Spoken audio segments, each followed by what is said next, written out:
अमेरिकी शहर न्यूयॉर्क में जोहरान ममदानी के मेयर चुने जाने के बाद से ही लगातार बवाल मचा हुआ है कि कैसे आखिर एक अल्पसंख्यक समाज से आने वाला शख्स न्यूयॉर्क में अपना दम दिखा रहा है। लेकिन उनकी जीत से यूपी के सपा विधायक का भारत में अल्पसंख्यक पीएम ना बनने का दर्द भी झलक उठा है। छोड़ दिया। आज हमारी हालत ये थोड़ी होती है कि पाकिस्तान न बना होता तो तब हम भी दावेदार हो जाते। दरअसल इस दर्द के पीछे है दिल्ली से 11,750 किलोमीटर दूर अमेरिका के न्यूयॉर्क में जोहरान ममदानी का मेयर बनना, जिसके बाद यहाँ भी सपना पलने लगा है। तब हम भी दावेदार हो जाते कि हमें प्रधानमंत्री बन जाते हैं हमारे लिए। ये चाहत अच्छी है, लेकिन इकबाल महमूद को जरा इन आंकड़ों को भी देख लेना चाहिए। अगस्त 1947 में बंटवारे के बाद भारत की आबादी रह गई 33 करोड़ और पाकिस्तान की आबादी हुई 6 करोड़। इस दौरान भारत में रह रहे मुस्लिमों की संख्या थी 3 करोड़ 54 लाख, जबकि पाकिस्तान के अल्पसंख्यक यानी कि हिंदू और सिख थे 1 करोड़ 90 लाख। अब महमूद अखिलेश से पूछे कि सपा कब मुस्लिम सीएम बनाएगी।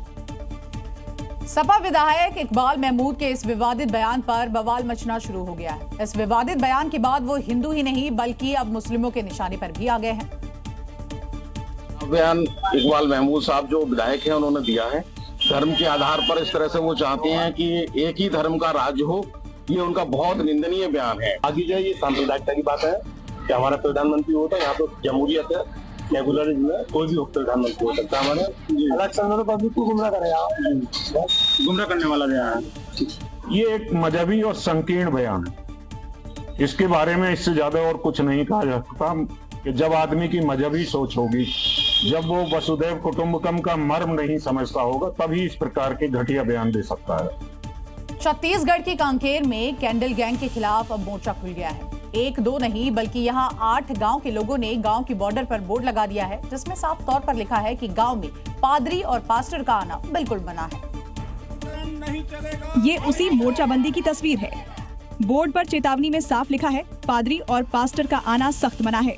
जो धर्मांतरण करने वाले लोगों का यहाँ इस गांव में आना प्रतिबंधित है।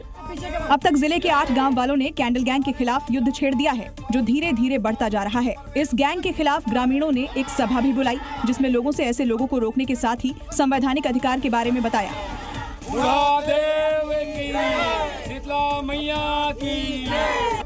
ग्रामीणों का आरोप है कि पादरी आते हैं और लालच देकर आदिवासियों का धर्मांतरण कराते हैं। पादरी लोग आते हैं और उसके माध्यम से इन लोग ना एक लोभन देके या प्रलोभन देके इनको एक मिसगाइड करके रखने चाहता है। ईसाई धर्म वाले हमारे आदमी को दुनिया भर की प्रलोभन दे करके अपनी धर्म से दूसरे धर्म में परिवर्तन करवाना चाहते हैं। धर्मांतरण गैंग के खिलाफ अब पूरा कांकेर युद्ध की तैयारी में है। उत्तराखंड के ऋषिकेश में सलीम और सदातक का इस्लाम से मोहभंग हो गया और इसके बाद उन्होंने सनातन धर्म को ही अपना लिया। इतना ही नहीं, उनका दावा है कि आने वाले वक्त में सैकड़ों मुसलमान सनातन धर्म अपनाने वाले हैं। ये सलीम हैं, जो पहले कट्टर मुसलमान थे, लेकिन अब इन्होंने अपने कुछ साथियों के साथ इस्लाम को छोड़ सनातन धर्म अपनाया है। विश्व हिंदू शक्ति संगठन के बैनर तले मुसलमानों ने हिंदू धर्म अपनाए। साधु संतों की मौजूदगी में हिंदू धर्म अपनाने वाले सलीम ने इस्लाम को लेकर कई खुलासे किए। इस्लाम ने हिंदुस्तान को चारों तरफ से घेर रखा है। ये एक सोची समझी साजिश है। आहिस्ता आहिस्ता इस दिमाग को खत्म करने की कोशिश कर रहे हैं। विश्व हिंदू शक्ति संगठन लगातार जागरूकता अभियान चला रहा है। अब इसके तहत दावा किया जा रहा है कि आने वाले वक्त में कई मुसलमान सनातन में वापसी करने वाले हैं। 100 के आसपास एक्स मुस्लिम की गैदरिंग होने वाली है और बहुत सारे सनातनी भी। और हमारा उद्देश्य केवल इतना है कि हम प्रदेश को जागरूक करें। राजस्थान में भजनलाल सरकार का बुलडोजर भी फुल स्पीड से चल रहा है। जयपुर में पीले पंजे ने अवैध रेस्टोरेंट को तोड़ दिया तो साथ ही कार्रवाई के जरिए मैसेज भी दे दिया कि अवैध निर्माण करोगे तो बुलडोजर चलना तय है। दरअसल जयपुर के जोन 1 इलाके में रेस्टोरेंट अवैध रूप से चलाया जा रहा था। रेस्टोरेंट बिना परमिशन और नक्शे के बनाया गया था। जांच करने पर अवैध पाया गया, जिसके बाद प्रशासन की टीम ने बुलडोजर से पूरा रेस्टोरेंट जमींदोज कर दिया। जांच में पता चला कि जिस जगह रेस्टोरेंट बना है वो आवासीय भूखंड है और सरकारी जमीन पर बना हुआ है, जिसे लेकर कई बार शिकायत भी मिली थी। इसके बाद जयपुर विकास प्राधिकरण के डीआईजी ने कार्रवाई का ऑर्डर दिया था। डीआईजी का कहना है कि शहर में अवैध निर्माण और अतिक्रमण को लेकर जरा सी भी रियायत नहीं दी जाएगी और आगे भी इसी तरह का एक्शन जारी रहेगा। कार्रवाई में किसी तरह की कोई बाधा न हो, इसके लिए पुलिस बल की तैनाती की गई थी। और अब बात अपराधियों पर मोहन फोर्स के ड्रोन स्ट्राइक की। जी हां, मध्य प्रदेश के इंदौर में ड्रोन के माध्यम से सघन चेकिंग और पेट्रोलिंग की जा रही है। एमपी पुलिस के इस हाईटेक ऑपरेशन के अच्छे परिणाम भी अब सामने आ रहे हैं, क्योंकि अपराधी को पता भी नहीं चलता और इंदौर पुलिस का उन पर एक्शन हो जाता है। देखिए कैसे झुंड के झुंड अपराधी पकड़े जा रहे हैं। इन अपराधियों को पकड़ने के लिए पुलिस ड्रोन तकनीक की मदद ले रही है। जहां पुलिस का पहुंचना संभव नहीं है, वहां ड्रोन पहुंच रहा है। सुनसान इलाके और शराब की दुकानों के आसपास ड्रोन से निगरानी रखी जा रही है। इंदौर पुलिस ने सबसे पहले उन स्थानों का चयन किया जहां अपराध की घटनाएं लगातार हो रही थी। उसके बाद उन इलाकों में ड्रोन से निगरानी शुरू हुई। अब इसके अच्छे परिणाम भी सामने आ रहे हैं।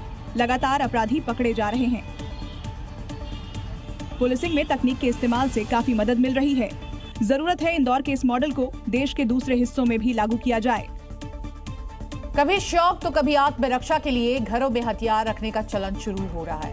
देखिए, रसूखदार इसे प्रेस्टीज से भी जोड़कर देख लेते थे, लेकिन अब यही हथियार कई बार जान के दुश्मन बन जाते हैं। हरियाणा के गुरुग्राम में एक छात्र ने अपने पिता के पिस्टल से कलीग को ही गोली मार दी।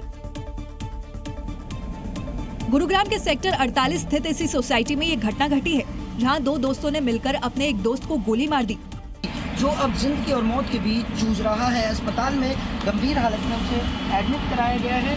गुरुग्राम के इसी हाई प्रोफाइल सोसाइटी में इस वारदात को अंजाम दिया गया।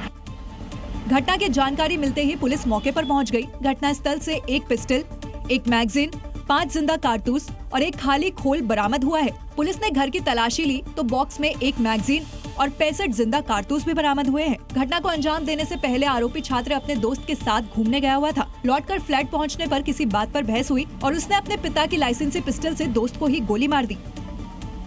उत्तर प्रदेश की योगी फोर्स ने ड्रग तस्करी करने वाले गिरोह का भंडाफोड़ किया है।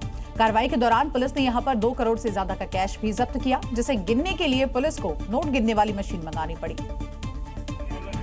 ये वही जब्त किया गया कैश है। पुलिस के सामने रखी 500 के नोटों की गड्डियां और दूसरी तरफ नोटों की मशीन से गिनते अधिकारी। दरअसल प्रतापगढ़ में जेल में बंद ड्रग तस्कर का परिवार इस काम में लगा हुआ था। पुलिस के मुताबिक आरोपी राजेश मिश्रा के घर पुलिस और नारकोटिक्स विभाग ने रेड मारी, जिसमें 6 किलो गांजा और आधा किलो से ज्यादा स्मैक बरामद की गई। जांच में करोड़ों का कैश भी बरामद हुआ। ये कैश जो इनके पास आता था, वो ड्रग की डीलिंग में ही जो पैसा आता था, ये वही पैसा था जो इनके पास रखा हुआ। किसको अच्छा कर्म माने और किसको बुरा कर्म माने। धर्म किसके लिए है, अगर ये पकड़ लिया तो धर्म क्या है ये अपने आप साफ हो जाएगा।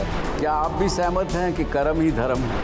ये परंपराएं, ये रस्मों रिवाज, इनका धर्म से दूर दूर तक कोई लेना देना नहीं है। आचार्य जी, ये इतना अंतर्द्वंद क्यों?